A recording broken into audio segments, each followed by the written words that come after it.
Hello दोस्तों, आप सभी का आपके अपने चैनल एजुकेशन अड्डा पर हार्दिक स्वागत है। उम्मीद है आप सब अच्छे होंगे। अगर अभी तक आपने इस चैनल को सब्सक्राइब नहीं किया तो इसे सब्सक्राइब करें। आने वाली वीडियो को मिस ना करने के लिए बेल आइकन दबाएं। तो हमने शुरू की हुई है एनसीईआरटी की कंप्लीट समरी, जिसमें हमने 6th और 7th क्लास की एनसीईआरटी कंप्लीट कर ली है। अगर आपने वो नहीं देखी तो वो आपके लिए बहुत इंपॉर्टेंट है, आप उन्हें ज़रूर देखें।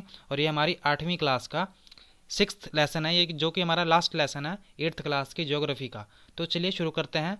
जो हमारा आज का लेसन है वो बड़ा ही इंपॉर्टेंट होने वाला है, तो आप हमारे साथ एंड तक बने रहें और आप धीरे धीरे हम सभी चीज़ों को समझते हुए चलेंगे। तो सबसे पहले जो हम पढ़ेंगे वो है ह्यूमन रिसोर्सेज। सबसे पहले जो वर्ड का मतलब जानने की कोशिश करेंगे कि ये ह्यूमन रिसोर्सेज होते क्या हैं, जिसका हिंदी में अनुवाद है मानव संसाधन।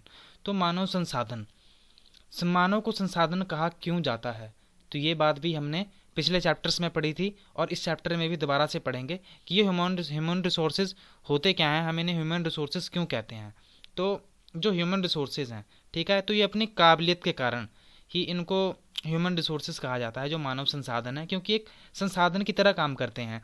जैसे कि हमारे देश में प्राकृतिक संसाधन है, मनुष्यों द्वारा बनाए गए संसाधन भी हैं, जो कि हमारे हमारे लिए बहुत ही ज़्यादा महत्वपूर्ण है।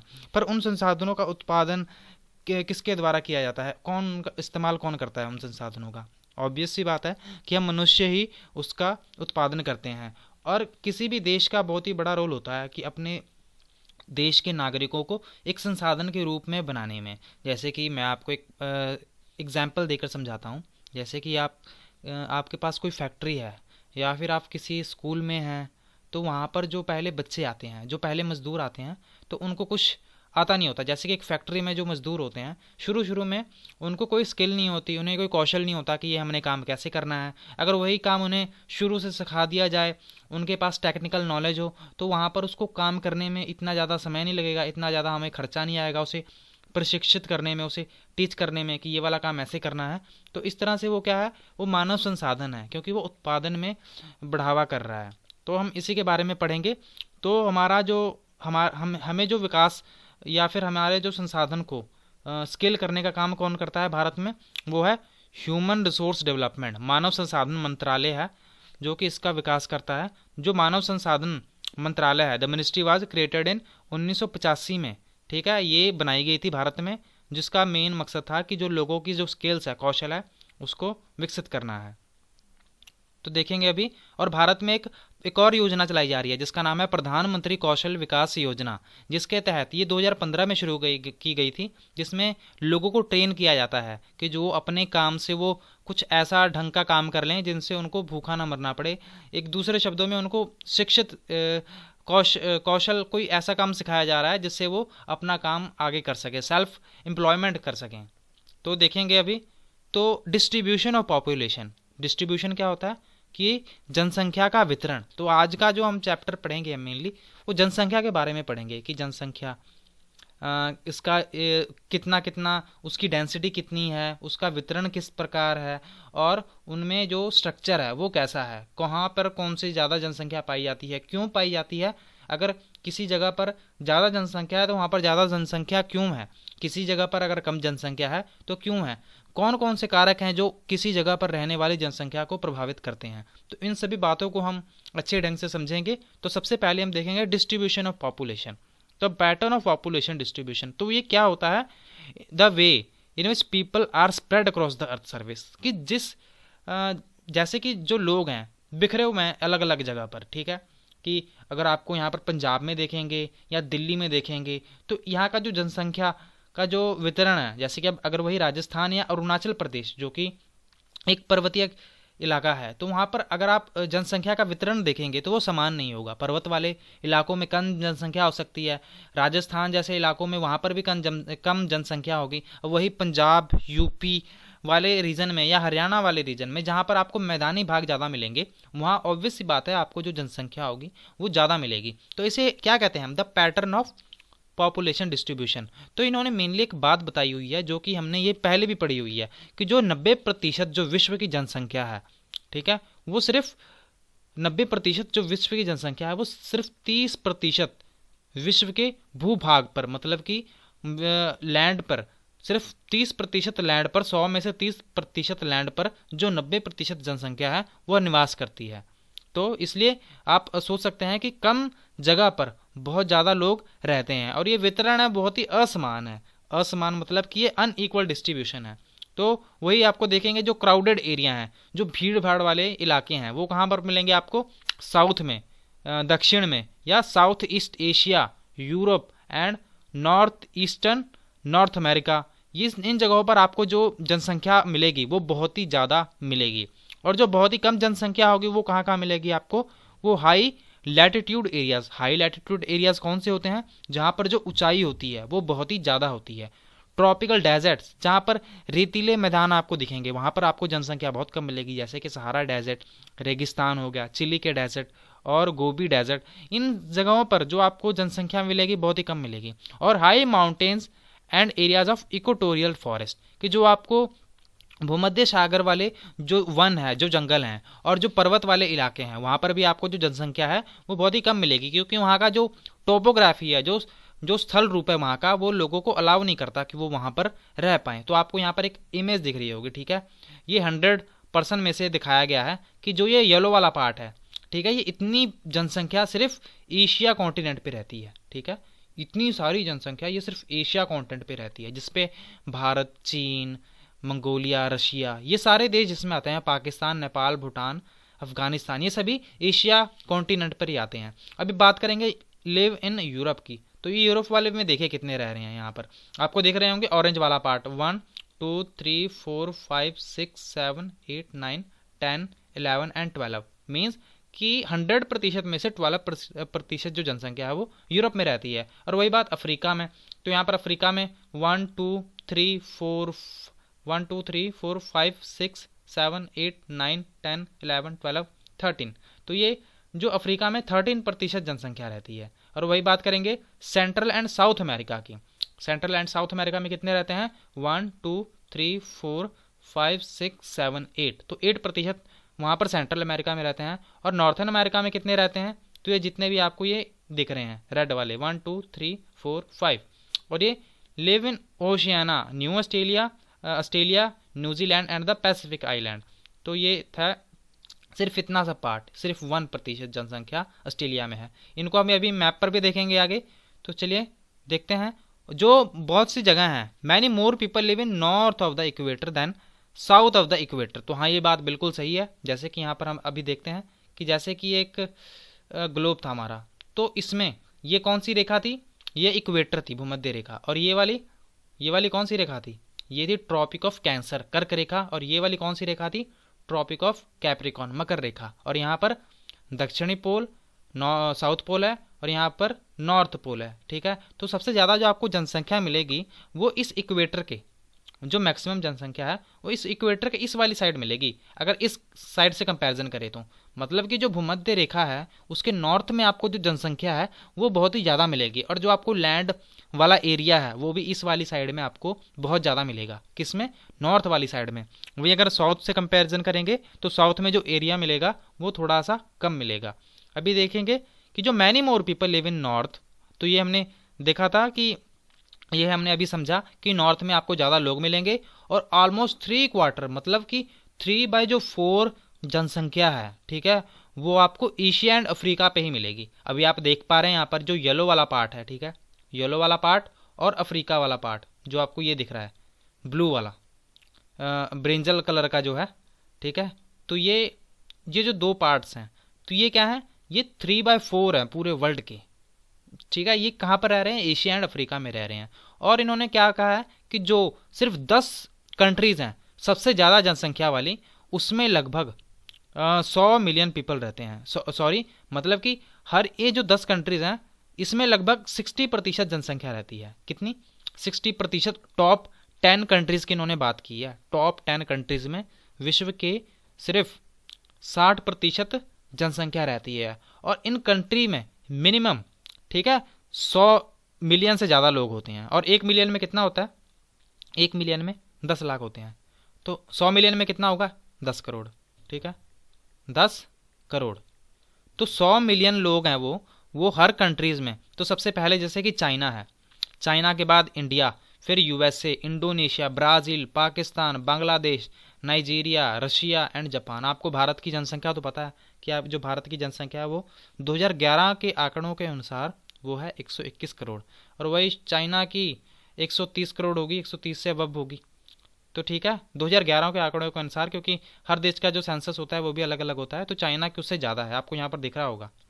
ठीक है, यहाँ पर 140 से कम है, लगभग 135, 36, 37 करोड़ होगा यहाँ पर चाइना में। अब देखेंगे कि एवरेज डेंसिटी, जो डेंसिटी क्या होती है, जो घनता होती है, ठीक है, जो घनता क्या होती है, तो जैसे कि 1 किलोमीटर में, किसी स्पेसिफिक एरिया में 1 किलोमीटर में लोग कितने रह रहे हैं, किसी भी, जैसे कि एवरेज निकाल लिया जाता है, कि जैसे कि इन्होंने कहा, क्या कहा है कि अगर हम पूरे विश्व की एवरेज निकालें तो वो 51% बनती है, कि मतलब कि 50, जो पूरे विश्व में लगभग अगर एवरेज निकालें तो 1 किलोमीटर में 51% रह रहे हैं। अगर वही हम भारत की बात करें तो भारत में लगभग 1 किलोमीटर में, पूरे विश्व के भारत की बात कर रहे हैं, भारत को आपको आपका क्षेत्रफल पता होगा कितना है, एरिया, वो है 32 लाख स्क्वायर किलोमीटर, 32,87,263 जो किलोमीटर है, स्क्वायर किलोमीटर, वो भारत का क्या है, वो एरिया है। तो यहाँ पर भारत का जो डेंसिटी है, भारत की जो घनता है, मतलब कि 1 किलोमीटर में कितने लोग रह रहे हैं, 382 किलोमीटर। अब वही हमने हाईएस्ट भी पढ़ा था, जो हाईएस्ट डेंसिटी है वो कहाँ पर है, बिहार में है, और सबसे कम डेंसिटी कहाँ पर है, वो अरुणाचल प्रदेश जैसे देशों में, राज्यों में है। तो इन्होंने क्या कहा है कि जो सेंट्रल एशिया है, साउथ सेंट्रल एशिया में सबसे ज़्यादा डेंसिटी है, सबसे ज़्यादा घनता है, और ईस्ट, उसके बाद east and south east Asia में है। अब देखेंगे factor affecting distribution of population, कि अब हम उन कारकों के बारे में डिस्कस करेंगे जिनके द्वारा निर्धारित होगा कि अच्छा ये जनसंख्या यहाँ पर ज़्यादा क्यों है और यहाँ पर कम क्यों है, या फिर दूसरे शब्दों में ऐसा कह सकते हैं कि कौन से ऐसे कारक हैं जिनके द्वारा ये निर्धारित होता है कि यहाँ पर जनसंख्या निवास करेगी या नहीं करेगी। तो हम उनके बारे में देखेंगे। तो सबसे पहले भौगोलिक कारण देखेंगे, भौगोलिक कारक, ज्योग्राफिकल फैक्टर्स। तो सबसे पहले बात करेंगे टोपोग्राफी की, कि टोपोग्राफी क्या होती है, स्थलाकृति, कि वहाँ की स्थलाकृति कैसे बता सकती है कि वहाँ पर कितने लोग रहेंगे, कैसे लोग रहेंगे। तो ये भी समझेंगे। हम भारत की एग्जाम्पल जो हम आमतौर पे लेते ही हैं, जैसे कि जो हमारा नॉर्थ इन ईस्ट वाली जो कंट्रीज़ हैं वो कैसी हैं, जैसे कि आसाम हो गया, अरुणाचल प्रदेश, मिजोरम, मेघालय, मणिपुर, त्रिपुरा, ये सभी जो हमारे राज्य हैं भारत के, वहाँ पर आपको कैसे लोग, कितने लोग मिलेंगे, वहाँ पर जो जनसंख्या मिलेगी आपको वो बहुत ही कम मिलेगी एज कंपैरिजन टू जो हमारा नॉर्थन इंडिया है। नॉर्थन इंडिया मेनली प्लेन से बना हुआ है ना, आपने उत्तरी मैदान भी पढ़े थे, नॉर्थ प्लेन्स भी पढ़े थे, भारत के उत्तर के मैदान। तो वहाँ पर जो जनसंख्या है वो बहुत ही ज़्यादा है। क्यों ज़्यादा है, क्योंकि वहाँ पर प्लेन एरिया है, वहाँ पर लोगों को खेती बाड़ी करने में समस्या नहीं आती, पानी की सुविधा है, वहाँ पर उनको लोगों को सभी चीज़ें मिल जाती हैं, तो वहाँ पर जो जनसंख्या होगी वो भी ज़्यादा ही निवास करेगी। तो टोपोग्राफी भी मैटर करती है कि वही आप, अगर आप माउंटेन्स जो पर्वत होते हैं या पठार होते हैं, तो वहाँ पर आप देखोगे कि वो सूटेबल नहीं होते, वहाँ पर खेती बाड़ी की जा सकती है, पठार या पर्वतों में नहीं की जा सकती ना, वहाँ पर मैन्युफैक्चरिंग की जा सकती है, वहाँ पर कोई फैक्ट्रीज नहीं खोल पाएगा। तो इसलिए जो वहाँ पर जो मैदानी इलाके होते हैं, जैसे कि गंगा के जो मैदान है, वहाँ पर आपको जो लोग मिलेंगे वो बहुत ही ज़्यादा मिलेंगे। और वही इन्होंने बात की है, दूसरे देशों की बात करी है, जैसे कि एंडीज पर्वत है, जहाँ पर एल्प्स पर्वत है, हिमालय पर्वत है, तो यहाँ पर आपको जो जनसंख्या मिलेगी वो बहुत ही ज़्यादा कम मिलेगी। अब बात करेंगे क्लाइमेट। क्लाइमेट क्या होता है, जलवायु। तो जलवायु कैसे प्रभावित करेगी लोगों को कि वहाँ पर कितने लोग हैं। तो people usually avoid extreme climates, तो लोग अक्सर जो सबसे ज़्यादा हार्श क्लाइमेट होता है, ठीक है, उसको थोड़ा सा अवॉइड करते हैं। तो वो ना तो वो बहुत ज़्यादा गर्मियों में रहना पसंद करते हैं, ना तो ज़्यादा ठंड में रहना पसंद करते हैं। तो जैसे कि सबसे ज़्यादा कहाँ पर ठंडा है, जैसे कि सहारा डेजर्ट में बहुत ठंडा है, ठीक है, सॉरी, जो सहारा डेजर्ट है अफ्रीका का, वहाँ पर बहुत ही ज़्यादा गर्मी है। और जो पोलर रीजन है, ठीक है, हमारे इस ग्लोब पर, जैसे कि इस वाले एरिया में क्या है, पोलर रीजन है ना, यहाँ पर नॉर्थ पोल है और यहाँ पर आपको साउथ पोल मिलेगा। तो यहाँ पर जो ठंड पड़ती है वो बहुत ही ज़्यादा पड़ती है, क्योंकि हमने पढ़ा था जो सूरज की किरणें हैं, ठीक है, वो तो यहाँ सीधी पड़ेंगी, इस वाली साइड तो पड़ेंगी नहीं है, जो पड़ेंगी वो तिरछी पड़ेंगी, जिसके कारण जो सूरज की गर्मी है इन वाले इलाकों में ज़्यादा नहीं पड़ेगी, इसलिए तो यहाँ पर बहुत ज़्यादा ठंड होगी। तो ना तो यहाँ पर आपको ज़्यादा यहाँ पर जनसंख्या मिलेगी और ना तो उस इलाके में मिलेगी जहाँ पर बहुत ज़्यादा गर्मी है। तो सोयल, सोयल जो मृदा है, ठीक है, मिट्टी है, वो कैसे प्रभावित कर सकती है? तो सोयल होगी, अगर वहाँ पर उपजाऊ मिट्टी होगी तो वहाँ पर जो लोग होंगे वो ज़्यादा निवास करेंगे। क्यों निवास करेंगे? क्योंकि उनको जो खेती बाड़ी करने में ज़्यादा समस्या नहीं आएगी। तो यही तो रीज़न है कि जो गंगा और ब्रह्मपुत्र के मैदान है भारत में, वहाँ पर जो आपको आबादी मिलती है वो बहुत ही ज़्यादा मिलती है। जैसे कि इन्होंने एक चीन की भी एग्जाम्पल दी है, खवांग हो, चांग जियांग, ये दोनों रिवर्स हैं जो कि बहुत ही उपजाऊ, इनके जो मैदान है वो बहुत ही उपजाऊ मैदान है। तो यहाँ पर जो आपको जनसंख्या मिलेगी वो बहुत ज़्यादा मिलेगी, क्योंकि इनको यहाँ पर जो मृदा है वो फार्मिंग के लिए, खेती बाड़ी के लिए बहुत ही ज़्यादा अच्छी है। अब आ गया नील नदी। नील नदी हमने ये भी पढ़ा था कि नील नदी विश्व की सबसे लंबी नदी है जो कि अफ्रीका में है। तो नील नदी के किनारे, नील नदी के जो आसपास जितना भी एरिया है इजिप्ट में, मिस्र में, वो बहुत ही डेंसली पॉपुलेटेड है। मतलब कि वहाँ पर जो जनसंख्या आपको मिलेगी वो बहुत ही ज़्यादा मिलेगी। क्यों ज़्यादा मिलेगी? क्योंकि वहाँ पर जो लोगों को पानी की सुविधा है, वहाँ पर लोगों को बहुत ही समस्या नहीं आएगी। किस लिए नहीं समस्या आएगी? खेती बाड़ी करने के लिए, क्योंकि खेती बाड़ी के लिए उनको उपयुक्त पानी मिल रहा है अच्छे ढंग से। तो इसलिए वहाँ पर जो जनसंख्या होगी वो भी ज़्यादा होगी। तो ये कारक होगा किसका? जनसंख्या के होने का। और वाटर, वाटर कैसे कर सकता है? तो वाटर, जहाँ पर आपको फ्रेश वाटर नहीं मिलेगा, ठीक है, शुद्ध पानी नहीं मिलेगा, वहाँ पर आपको लोग भी कम मिलेंगे। जैसे कि इन्होंने बात की है river valley of the world are densely populated, कि जहाँ पर आपको रिवर वैलीज मिलेंगी, नदियों की घाटियाँ मिलेंगी, वहाँ पर आपको बहुत ज़्यादा जनसंख्या मिलेगी। और वही अगर आप कंपैरिजन करो डेजर्ट वाले एरिया से, तो वहाँ पर आपको जो जनसंख्या मिलेगी वो बहुत ही कम मिलेगी, क्योंकि उनको पानी मिलता नहीं है, थोड़ा बहुत पानी मिलता है। तो इसलिए वहाँ पर जो लोग हैं वहाँ पर ज़्यादा निवास करना पसंद नहीं करते। अब बात करेंगे मिनरल्स, खनिज। अब खनिज कैसे प्रभावित कर सकता है किसी इलाके में रह रहे लोगों को? तो ऐसे है कि अगर राजस्थान में कोई फैक्ट्री खुल गई, वहाँ पर उनको पता लगा कि अच्छा यहाँ पर हमें अभ्रक मिल रहा है, हमें यहाँ पर कोई खनिज पदार्थ मिल रहा है, तो क्या होगा? वहाँ पर फैक्ट्रीज खुल जाएंगी। अगर फैक्ट्रीज खुल गई तो लोगों को आमदन होने लग जाएगी, लोग दूर दूर से वहाँ पर काम करने आ जाएंगे और वहाँ पर घर बनाने लग जाएंगे, कि वहाँ पर क्योंकि उनको साधन मिल गया ना कमाई करने का, तो फिर इसलिए वहाँ पर लोग आना, आवाजाही वहाँ पर शुरू हो जाएगी। तो वहाँ पर भी जो जनसंख्या है वो भी प्रभावित करता है कि वहाँ पर अगर खनिज पदार्थ पाए जाते हैं तो वहाँ पर भी लोग आपको मिलेंगे। तो ये भी है। Diamond mines are of South Africa and discovery of oil in Middle East. तो यहाँ पर इन्होंने बात की है कि जहाँ पर डायमंड माइंस हैं, कहाँ पर? साउथ अफ्रीका में, तो वहाँ पर भी आपको काफ़ी लोग मिलेंगे। तो इस तरह जो मिनरल्स है वो रहने वाली जनसंख्या को प्रभावित करते हैं। अब देखेंगे social, cultural and economic factor. Social मतलब सामाजिक, कल्चरल, कल्चरल मतलब सांस्कृतिक, इकोनॉमिक फैक्टर्स मतलब आर्थिक कारक। तो सबसे पहले हम सोशल फैक्टर की बात करेंगे। जो सामाजिक कारक है वो कैसे प्रभावित कर सकता है? जैसे कि आपको अगर एरियाज ऑफ बेटर हाउसिंग, आपको अच्छे घर, अच्छी शिक्षा के लिए और अच्छी हेल्थ फैसिलिटीज़ के लिए आप क्या करेंगे? आप दूसरी जगह पर आप जगह जाएंगे, ठीक है, आप दूसरी जगह प्रवास कर जाएंगे। Facilities are more densely populated, कि आपको अगर जहाँ पर आपको अच्छी फैसिलिटीज़ मिल रही हैं, अच्छे घर या फिर आपको अच्छी शिक्षा या फिर अच्छी हेल्थ, ये जो सारी फैसिलिटीज़ मिलेंगी, आप वहाँ पर प्रवास कर जाएंगे तो वहाँ की जो जनसंख्या होगी वो भी ज़्यादा होगी। जैसे कि इन्होंने एग्जाम्पल दिया है पुणे का एग्जाम्पल, ठीक है। अभी हम देखेंगे कल्चरल, सांस्कृतिक, ये कैसे प्रभावित कर सकता है? कि जैसे कि वहाँ पर रिलीजन के कारण भी लोग एक जगह से दूसरी जगह जाना बहुत ही पसंद करते हैं। जैसे कि किसी जगह का कल्चरल, सांस्कृतिक सिग्निफिकेंस है, महत्वता है, तो वहाँ पर लोग बहुत ज़्यादा आएंगे। जैसे कि वाराणसी है, ठीक है, जेरूसलम है और इटली की वेटिकन सिटी है, तो यहाँ पर अब लोग बहुत ही ज़्यादा आते हैं, यहाँ पर आपको जनसंख्या ज़्यादा मिलेगी। अब बात करेंगे आर्थिक कारण की, इकोनॉमिक, जैसे कि इंडस्ट्रियल एरियाज।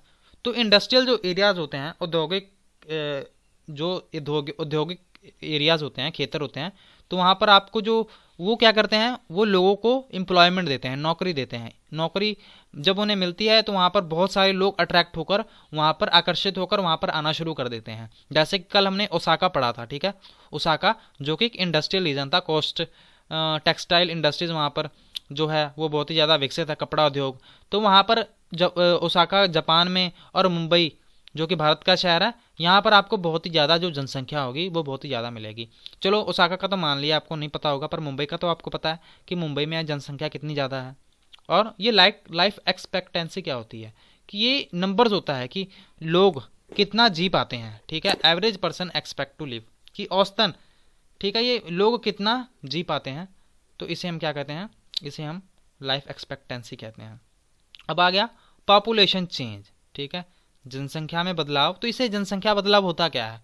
तो जनसंख्या बदलाव ये होता है कि जब नंबर्स हैं किसके, पीपल के, लोगों के, किसी विशेष समय में जब इन लोगों का जो नंबर है वो बदल जाता है, ठीक है, जो लोगों की जनसंख्या है वो घट बढ़ जाती है, तो इसे हम क्या कहते हैं? इसे हम पॉपुलेशन चेंज कहते हैं। ये तो आपको पता है कि जो विश्व की जो जनसंख्या है वो स्टेबल नहीं रहती, वो घटती बढ़ती रहती है। तो वो घटती बढ़ती क्यों रहती है?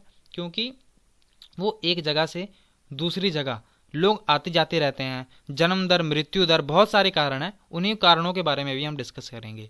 तो ये जो मेन दो कारण है वो है बर्थ एंड डेथ रेट, मृत्यु दर और जन्म दर।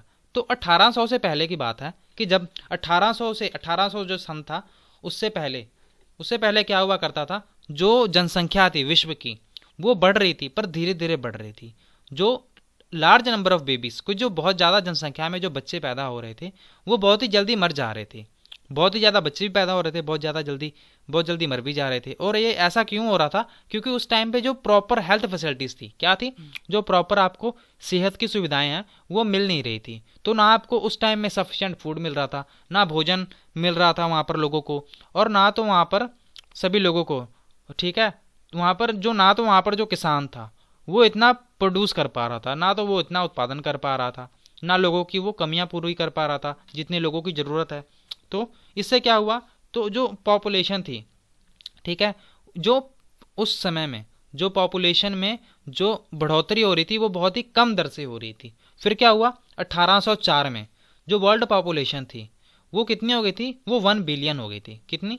1 बिलियन हो गई थी। तो उसके बाद 115 ईयर्स, मतलब कि 150 साल बाद 1959 में क्या हुआ, 150 साल बाद जो विश्व की जो पॉपुलेशन थी वो कितनी हो गई, 3 बिलियन हो गई। कितने साल बाद? 150 साल बाद। 1804 में 1 बिलियन थी, फिर 150 साल बाद कितनी हो गई, 3 बिलियन हो गई।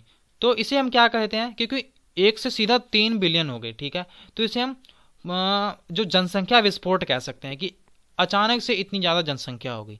तो फिर क्या हुआ, 1999 में, इन 1999, 40 साल बाद क्या हुआ, जो पॉपुलेशन थी अब वो 6 हो गई। अब आप सोच पा रहे हैं कि पहले 1 से सीधा 3 हो गई, अब 3 से सीधा डबल 6 हो गई। तो इसका जो मेन कारण था वो क्या था, उस समय में जो फूड सप्लाईज थी, जो खाद्य पदार्थों की जो पूर्ति है वो बहुत ही अच्छे ढंग से होने लग गई थी, और जो मेडिसिन थी उस समय में दवाइयाँ भी बहुत बनने लग गई, और जो डेथ सी, जो मौत थी वो भी बहुत घट गई थी, ठीक है, और जो उस समय में जो जन्म दर थी वो बहुत ही ज़्यादा बढ़ चुकी थी। तो बर्थ दर, ठीक है, जो बर्थ रेट होती है वो कितनी होती है, जैसे कि वो बर्थ रेट होती क्या है, birth are usually measured using the birth rate, की प्रति 1000 लोगों में कितने बच्चे जन्म ले रहे हैं उसे हम बर्थ रेट कहते हैं। और वो डेथ रेट क्या होती है कि प्रति 1000 लोगों में कितने लोग मर रहे हैं। तो इनसे क्या हो रहा है, वो जो जनसंख्या में चेंज आ रहा है, पॉपुलेशन चेंज आ रहा है। और ये माइग्रेशन क्या होता है, प्रवास क्या होता है, माइग्रेशन।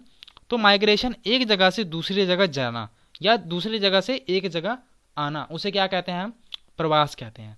तो ये जो बर्थ एंड डेथ रेट्स हैं ये क्या है, प्राकृतिक कारण है किसी जनसंख्या में बढ़ोतरी या घटाने में उनको। तो इन दोनों के डिफरेंस को, ठीक है, difference between birth rate and death rate, इसको हम क्या कहते हैं, इसे हम प्राकृतिक वृद्धि दर कहते हैं, नेचुरल ग्रोथ रेट कहते हैं। किसमें जो डिफरेंस है, किसमें डिफरेंस है, जन्म दर और मृत्यु दर में। किसमें, जन्म दर और मृत्यु दर में जो डिफरेंस है उसे हम नेचुरल ग्रोथ रेट कहते हैं। अब आपको यहाँ पर एक डायग्राम दिख रही होगी, ये क्या है, बैलेंस ऑफ पॉपुलेशन, कि अगर यहाँ पर आपको बर्थ रेट है वो कम हो जाए, ठीक है, और जो डेथ रेट है, सॉरी, यहाँ पर जो बर्थ रेट है वो बढ़ जाएगा, यहाँ पर आपको दिख रहा होगा, और यहाँ पर डेथ रेट कम हो गया। आप यहाँ आपको सिर्फ 2 दिख रहे होंगे, यहाँ पर आपको 5 फेस दिख रहे हैं। तो यहाँ पर क्या हो रहा है कि जो पॉपुलेशन होगी फिर वो बढ़ेगी, ठीक है, और यहाँ पर बर्थ रेट भी समान है, डेथ रेट भी समान है। तो और यहाँ पर बर्थ रेट ये कम है और डेथ रेट वो ज़्यादा है, तो मतलब यहाँ पर जो पॉपुलेशन है, जो जनसंख्या है, वो जनसंख्या की वृद्धि घटेगी। अब ये माइग्रेशन क्या होती है, माइग्रेशन से होता क्या है, तो जो माइग्रेशन से जो जनसंख्या का वितरण है, जो साइज है, वो घटता बढ़ता है। तो जो लोग क्या करते हैं, एक जगह से दूसरी जगह जाते हैं। तो एक होता है एमिग्रेंट्स, एक होता है इमिग्रेंट्स। तो एमिग्रेंट्स क्या होता है कि जब लोग अपना देश छोड़ देते हैं, ठीक है, जब छोड़ के दूसरे देश में जाते हैं। और इमिग्रेंट्स जो किसी कंट्री में आएंगे, ठीक है, जैसे कि हमारी कंट्री में कोई आएगा तो उसे हम इमिग्रेंट्स कहते हैं। क्या कहते हैं? इमिग्रेंट्स। इमिग्रेंट्स क्या होता है? Immigration when a person enter a new country, कि जब एक बंदा किसी दूसरी कंट्री में आएगा। When a person leaves a country, जब एक बंदा इस कंट्री को छोड़ेगा, ठीक है, उसे हम क्या कहते हैं? एमिग्रेशन। तो एमिग्रेंट्स को हम उत्प्रवासी और इमिग्रेंट्स को हम अप्रवासी कहते हैं। तो भी हम देखेंगे country like United state of America, तो आपको पता है अमेरिका के बारे में, वहाँ पर जो लोग हैं, यूएसए और अमेरिका जैसे जो ऑस्ट्रेलिया जैसे जो देश हैं, वहाँ पर जो लोग हैं वो वहाँ पर पढ़ाई करने के लिए बहुत जाते हैं, हेल्थ फैसिलिटीज़ के लिए वहाँ पर बहुत ही जाते हैं। तो उसे हम क्या कहते हैं? इन माइग्रेशन या इमिग्रेशन कहते हैं, ठीक है। और वही दूसरी एग्जाम्पल देखेंगे हम सूडान की। तो सूडान में क्या होता है कि वहाँ पर जो लोग हैं, वहाँ से लोग दूसरी कंट्री में जाते हैं। क्या करते हैं? दूसरी कंट्री में जाते हैं। तो वहाँ पर क्या होता है? इमिग्रेशन होता है, एमिग्रेशन होता है। यहाँ पर आपको दिख रहा होगा एमिग्रेशन क्या है?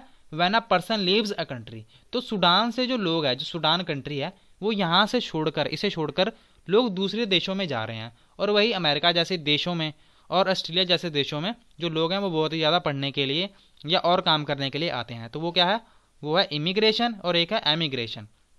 और general trend of international migration, इसको आजकल जो ट्रेंड चल रहा है वो क्या चल रहा है कि जो लोग हैं वो कम विकसित देशों में से, जो कि विकासशील देश हैं, उन देशों से विकसित देशों की तरफ जाते हैं, क्योंकि उनको बेटर एम्प्लॉयमेंट अपॉर्चुनिटीज़, जो मौके हैं, किसके मौके? नौकरी के, पढ़ाई के, शिक्षा के, और जितने भी मौके हैं हेल्थ फैसिलिटीज़ के लिए, उनके लिए वो दूसरे देशों में जाते हैं। अब बात करेंगे पैटर्न ऑफ पॉपुलेशन चेंज की। जो पैटर्न है, ठीक है, वो क्या है? पैटर्न क्या? कि जो पॉपुलेशन चेंज का, ठीक है, वो कैसा है, कि उसमें कितने बच्चे हैं, कितने बूढ़े हैं, कितने जवान हैं। तो इन सभी बातों को, मेल फीमेल कितने हैं, ये सभी देखेंगे।